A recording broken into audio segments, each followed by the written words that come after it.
tuloy-tuloy pa rin ba yung magiging programa ninyo, yung pagbibigay ng ayuda possible next year, lalo pag ginigipit ngayon yung budget na hinihingi ninyo?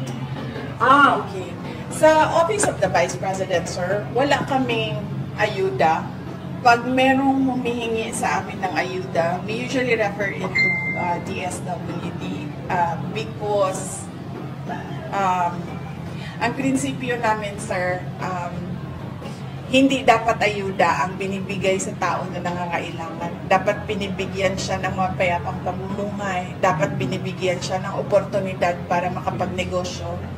Dapat binibigyan siya ng oportunidad na makapaghanap ng trabaho. Yun yung prinsipyo namin.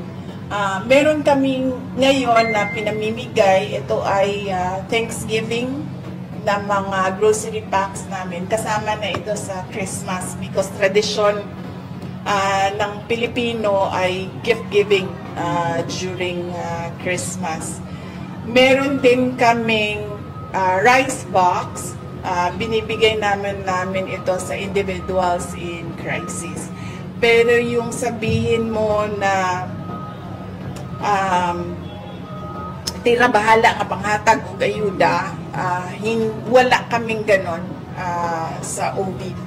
We still believe, and it is our platform and it is in our budget na good governance is the key to nation building. So, hindi nasusolusyonan ng ayuda yung problema ng mga tao, lalong-lalo na sa kapos na pang-araw-araw, lalo na sa kawalan ng trabaho at sa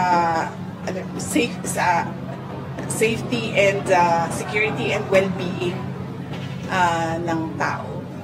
So kahit man noong ako ay mayor ng Davao City, we always endeavored to develop to